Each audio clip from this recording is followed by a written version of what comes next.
Hello. My girlfriend said she wanted an open relationship, but only for herself. I said okay, packed up her stuff, and changed the locks. She sued me, but the court ended up ordering her to pay me $7,400. My name is Brad. I am 34, and I work as a corporate attorney for a mid-sized law firm in Oklahoma City.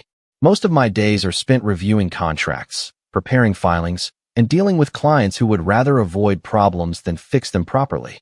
The hours can be long, but the work is structured and the pay is solid, which is exactly why I chose the field. I own a 3-bedroom house on the northwest side of the city. Nothing flashy, but comfortable. Small backyard, 2-car garage, quiet neighborhood.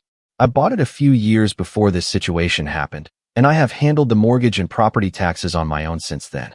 My routine during the week is pretty consistent. I leave for the office around 8, get back home sometime between 6 and 7 depending on how the day goes, and usually spend the evening unwinding at home. Some nights I read. Other nights I watch a game or catch up on emails I did not finish earlier. My girlfriend Nicole is 29 and works as a hairstylist at a busy salon near downtown.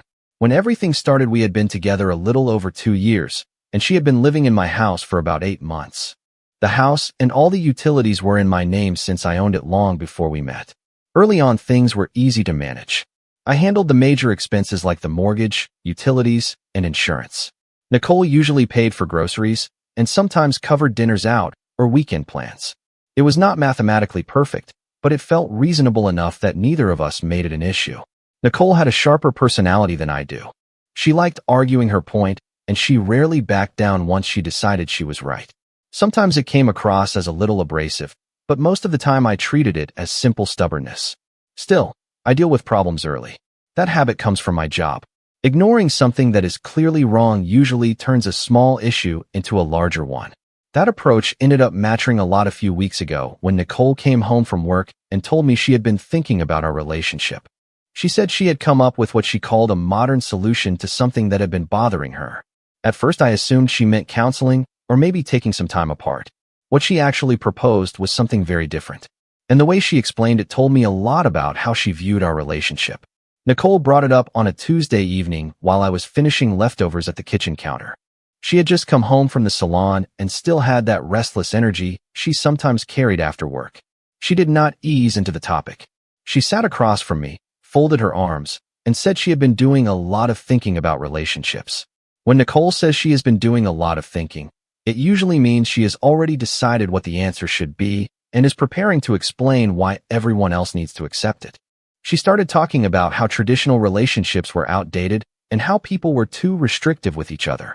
At first, it sounded like a random rant about social media trends and podcasts she had been listening to during her commute. Then she got to the point. She said she thought our relationship would be healthier if we made it open. I asked what she meant by that, because sometimes people use the term loosely.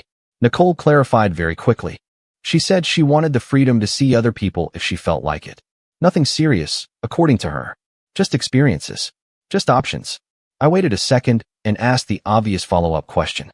Did that mean I would also be seeing other people? That was when her tone shifted slightly. She leaned back in the chair and said no, not exactly. According to Nicole, the arrangement only made sense if she was the one with outside options. She said my personality was not the type that needed that kind of freedom. She even said it like she was doing me a favor by simplifying things. Her exact reasoning was that I was stable and predictable while she was more social and adventurous. So in her mind, the fair arrangement was simple. She would be allowed to see other people. I would stay committed to her. She delivered this whole explanation with the same confidence someone uses when presenting a clever business idea. Nicole clearly expected resistance. She was already preparing arguments about insecurity and modern relationships. Instead, I just nodded once and said okay. The reaction confused her immediately. She narrowed her eyes and asked if I was serious. I told her I was completely serious. What she did not realize yet was that my answer had nothing to do with accepting her proposal.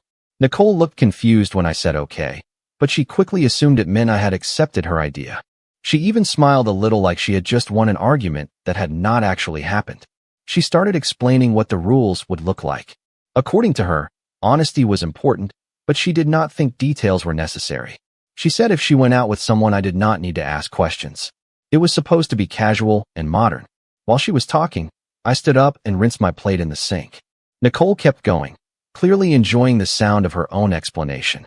Then she noticed I was not really engaging. She asked if I had anything to say. I told her I understood her position. If she wanted the freedom to date other people, that was her decision. But it also meant something very simple. She was no longer my girlfriend. Nicole stared at me like I had just switched languages. I repeated it slowly so there was no confusion. If she wanted a relationship where she could see other people, she was free to do that. Just not while living in my house as my partner. She immediately got defensive and said that was not what she meant. According to her, the relationship itself was supposed to stay the same. The only difference was that she would have outside options. I shook my head and told her that arrangement did not work for me. Then I asked a practical question. How quickly could she pack? At first she thought I was joking. When she realized I was serious, the tone changed fast. She said I was overreacting and being insecure. I did not argue. I simply walked upstairs, grabbed 2 empty suitcases from the closet, and set them on the bedroom floor. Nicole followed me, still talking, still explaining why I was being unreasonable. I did not debate any of it. I just started packing her clothes. Once she realized what was happening, the anger kicked in. She started calling me dramatic and controlling. But the situation was simple. She had just told me she wanted the freedom to date other men. So I made sure she had the freedom to do it somewhere else. Nicole argued for about 20 minutes while I packed. At first, she kept trying to reframe the situation like I had misunderstood her. Then she switched to saying I was being insecure and dramatic. None of that changed the basic point. She had asked for a relationship where she could see other people while still living in my house as my girlfriend. I told her clearly that she was free to see whoever she wanted, just not while being in a relationship with me and living under my roof. That distinction made her furious. She said I was punishing her for being honest. She also tried the argument that technically she lived there too now. That part was easy to address. Her name was not on the mortgage. It was not on the property records. It was not on any lease because there was no lease. She had moved in as my girlfriend, not as a legal tenant. Once the suitcases were full, I carried them downstairs and set them by the front door. Nicole was still talking behind me, switching between anger and disbelief like she expected the situation to reverse if she kept arguing long enough. It did not. I told her she should call a friend or get a rideshare because she was not staying there that night. She stared at me for a moment like she thought I might back down. When I did not, she grabbed her phone and ordered a ride while muttering under her breath about how ridiculous I was being. The car showed up about 15 minutes later. Nicole dragged the suitcases outside and turned around one last time on the front walkway. She said I would regret this and that I had just thrown away a perfectly good relationship because of my ego. I did not argue with her. At that point, there was nothing left to debate. Once the car drove off, I closed the front door and locked it. Then I did the practical thing. The next morning before work, I stopped by a locksmith and scheduled a lock change for that afternoon. It was not about revenge or drama. It was simply about making sure the situation stayed clear. Nicole had made it very clear she wanted the freedom to date other people. Now she had it, just not from inside my house. The locksmith came the next afternoon while I was working from home. It took him maybe 15 minutes to replace the front and back door cylinders. I paid the bill, tested both locks, and that was the end of it. From my perspective, the situation was already finished. Nicole had asked for a relationship that did not include basic exclusivity. I declined and made the living arrangement match that decision. It was straightforward. For the first 2 days, I did not hear from her at all. Then the messages started. The first one came late Thursday night. Nicole sent a long text saying I had embarrassed her and forced her to stay with a friend because of my overreaction. According to her, the mature thing would have been discussing boundaries instead of throwing her out. I read the message once and did not respond. About an hour later, she sent another one asking when she could come by to pick up the rest of her things. That part actually surprised me because I had already packed almost everything she owned that was clearly hers. Clothes, makeup, shoes, hair tools, and the small boxes she had brought when she moved in. The only items still in the house were a few random things in the bathroom drawer and some products in the shower. Still, I replied the next morning and told her she could come by Saturday afternoon. I also told her to text before arriving so I would be home. Nicole responded with a thumbs up emoji. Saturday came and went. She never showed up. Instead, I received another message late that evening saying she had been busy and would stop by sometime next week. At that point, I started to suspect the situation was not actually finished in Nicole's mind. Because instead of just collecting her last few items and moving on, She seemed more interested in continuing the argument we had already ended. And the following week proved that suspicion right. Nicole did not come back to pick up her things. She came back with a completely different plan. About a week after Nicole left, I received an envelope in the mail that had my full name typed neatly across the front. The return address belonged to a small legal office in Oklahoma City. Considering what I do for a living, that immediately got my attention. Inside the envelope was a formal letter informing me that Nicole was pursuing legal action regarding what she described as an unlawful eviction and wrongful removal of her property. I read it twice just to make sure I was not missing something. According to the letter, Nicole was claiming that she had established residency in my house during the 8 months she lived there. Because of that, she argued that I had no right to remove her or change the locks without proper notice. The letter also claimed I had created emotional distress by forcing her to leave the residence abruptly. The suggested resolution was simple. Nicole wanted compensation. Specifically, she wanted several $1,000s to cover temporary housing, emotional distress, and the cost of replacing certain belongings she claimed were missing. That was the moment I realized she had not just been arguing with me out of anger. She had actually convinced herself that she was the victim in the situation. The strange part was that Nicole clearly expected the letter itself to scare me into settling quickly.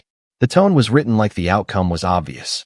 But there was one small detail she had apparently forgotten. My profession. I deal with contracts, liability issues, and documentation every day. Reading a demand letter is not exactly an intimidating experience when it is literally part of your daily work. So instead of reacting emotionally, I did the same thing I always do when something legal shows up on my desk. I reviewed the facts. First, Nicole was never on a lease. Second, she never paid rent. Third, the house was solely in my name and always had been. Fourth, I had multiple messages from her clearly stating she wanted the freedom to date other people while remaining in the relationship. None of that looked like the strong legal case she seemed to think it was. Still, once lawyers get involved, the situation stops being about emotions and starts being about documentation. And that meant the next step was simple. I responded through my own attorney. Nicole probably expected a quick payout. Instead, she was about to learn how expensive bad legal advice can get. I forwarded the letter to a colleague at my firm who handles civil disputes. Technically, I could have responded myself, but when personal matters are involved, it is smarter to let someone else stay objective. He read through everything in about 10 minutes and started laughing. Not in a mocking way. More like the kind of laugh you give when someone walks into a poker game without understanding the rules. The demand letter Nicole's attorney sent was aggressive in tone, but the actual legal footing behind it was thin. My colleague pointed out a few things immediately. First, Nicole had moved into the house voluntarily without any lease or rental agreement. Second, she had never paid rent or contributed to the mortgage. Third, she had left the property with her belongings without being physically forced out or denied access to collect them later. Those details matter more than people realize. The biggest problem for Nicole was documentation. I had texts showing she arranged her own ride that night. I also had messages offering her a time to collect anything else she wanted from the house. Nothing about that looks like someone illegally locking a tenant out of their residence. My colleague drafted a response letter the same afternoon. It was professional, calm, and very direct. It explained that Nicole had been a guest in the home, not a tenant. It also stated clearly that her claim for damages had no factual basis and would be challenged if she continued pursuing it. The final paragraph suggested something important. If Nicole chose to continue legal action despite the lack of merit, we would request reimbursement for legal fees. That part tends to make people reconsider their position. Nicole apparently did not. 2 weeks later, I was notified that she had officially filed a claim in small claims court. At that point, the situation moved from annoying to slightly ridiculous. Because instead of accepting the end of the relationship and moving on, Nicole had decided to turn the entire thing into a legal battle. What she probably did not realize was that courtrooms are not places where confidence wins arguments. Evidence does. The hearing was scheduled about a month later at the Oklahoma County Courthouse. Small claims court is not as dramatic as people imagine. There is no jury and no long speeches. Most of the process is short explanations, documents, and a judge who has already seen dozens of similar disputes that week. Nicole arrived with her attorney and barely acknowledged me in the hallway. She had the same confident expression she always used when she believed she had already won an argument. When the case was called, We went inside and both sides were asked to explain what happened. Nicole's attorney spoke first. He argued that Nicole had established residency in my home and that I had illegally removed her without proper notice. According to their claim, she had been forced to find temporary housing and had suffered financial and emotional damages. If you only listened to that version, it sounded like I had thrown a tenant onto the street with no warning. Then it was our turn. My attorney kept it simple and walked through the actual timeline. He explained that Nicole had moved into my house as a girlfriend without any lease or rental agreement. He showed the judge the property records confirming I was the sole owner of the house. Then he submitted the text messages. One message showed Nicole explaining the open relationship arrangement she wanted. Another showed her ordering a ride and leaving the house with the suitcases she packed. Another message showed me offering a specific time for her to return and collect anything else she wanted. The judge spent a few minutes quietly reading everything. Then he asked Nicole 3 direct questions. Did she sign a lease? No. Did she ever pay rent? No. Was she prevented from returning to collect the rest of her belongings? Also no. The judge leaned back and explained that living in someone's home as a romantic partner does not automatically create tenant rights without a lease, rent payments, or any agreement establishing tenancy. Her claim was dismissed on the spot. But the hearing did not end there. My attorney then requested reimbursement for the legal costs Nicole caused by filing a claim that had no legal foundation. The judge reviewed the submitted expenses, which included attorney fees and filing costs. After a short pause, he approved the request. Nicole was ordered to pay me $7,400. Nicole's reaction was immediate.